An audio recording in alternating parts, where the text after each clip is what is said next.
Hi, this is Jason from Horrific Nightmares, and welcome to another edition of What's in the Bag, Jay?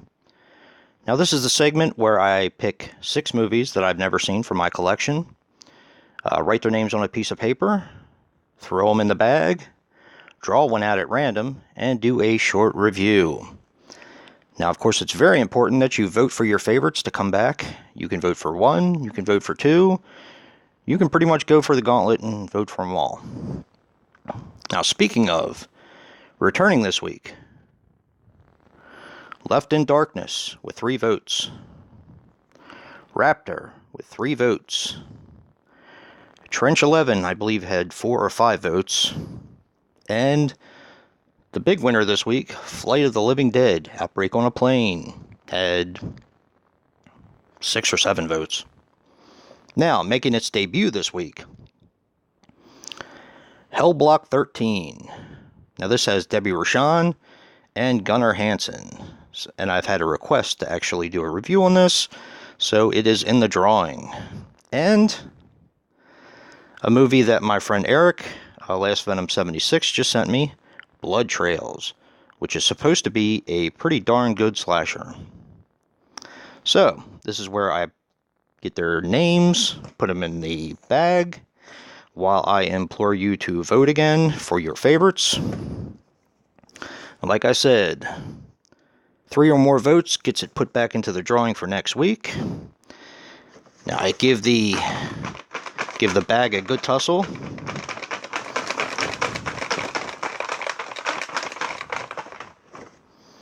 Reach my hand in the bag. Trench 11.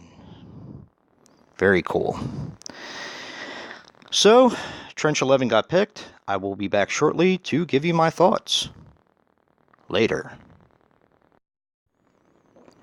Well, I'm back. I just watched Trench 11 and here are my thoughts.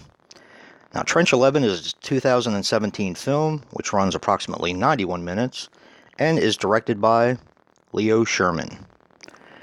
Now, Leo Sherman did a lot of television, specifically 12 episodes of Scare Tactics and 9 episodes of Bizarre Murders. Now, this stars Rossif Sutherland as Lieutenant Benton. He was in Hellions, which is a Scream Factory release. I believe he had a small part in that. I'm trying to place him, but I'm having a hard time. And he was also in a film called Edge of Winter, which I DVR'd off of cable, and I actually quite liked it. It's more of a psychological thriller. This also stars Robert Statlover as Reiner. He was in Enemy at the Gates with Jude Law. And Charlie Carrick as Dr. Priest. Now, he did a lot of television, some of which are Supernatural, and there's a show on the CW called Rain he was in that I'm not really familiar with, but yeah, he's in that show. Now, I'm going to do a brief synopsis, and this is one of my cons for the film, because what I'm going to say is some of the narrative of the film is a little jumbled. And the reason why that is because it seems like at times they introduce too many characters too quickly. But here's the long and short of it. This is a World War II horror film. Basically, in France, the Germans have dug out tunnels, some reaching 100 feet deep, where they have a kind of like a biological weapon testing program. Now, they came up with this weapon that was supposed to wipe out the cattle of the enemy, but it jumped species. It jumped species into humans. And they're kind of like little worm type type things. You can barely see them coming out of the eye sockets on this. Probably not very well from your viewpoint. Now this kind of takes... It's like two group of characters. The Englishmen want to go down there and find out what the biological weapon is and destroy it. And in doing so, they kind of hire, or they don't really hire him, they force him to go against his will. And he is a tunneler. And the tunneler is played by Ross Sutherland. And I'm going to tell you, I thought he was an incredible actor in this film. And then on the other side, you have Germans who are trying to... Well, let's see if I can explain this. You have two Germans in power, and then of course you have their men that they're controlling. The one German secretly wants to work on that strain of biological weapon and make it stronger so it can wipe out the enemy, even though the war is coming to an end. The other German in power wants to make sure it's all destroyed so it doesn't cause a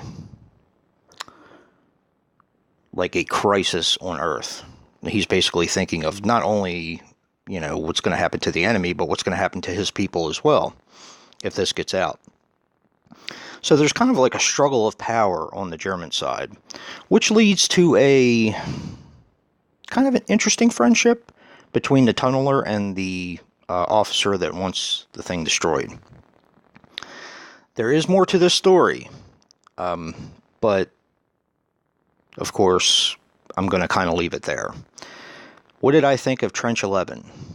I actually really liked it. The gore was on point. There are a lot of horrific scenes. If you're claustrophobic like I am, this will probably hit you where you live, because it's all basically taking place in tunnels underneath of the ground, very far underneath the ground. And it's just an interesting story of something that seems like it could really happen, or it may have really happened. So, yeah, this is a big surprise to me because I never hear anyone talk about this. I'm really glad I watched it, and I'm glad it's in my collection. So, have you seen Trench 11? What did you think? Definitely comment below and let me know. And don't forget to vote for your favorite to come back next week. And if you like what you see in here, hit that like button and subscribe. And until next time, peace.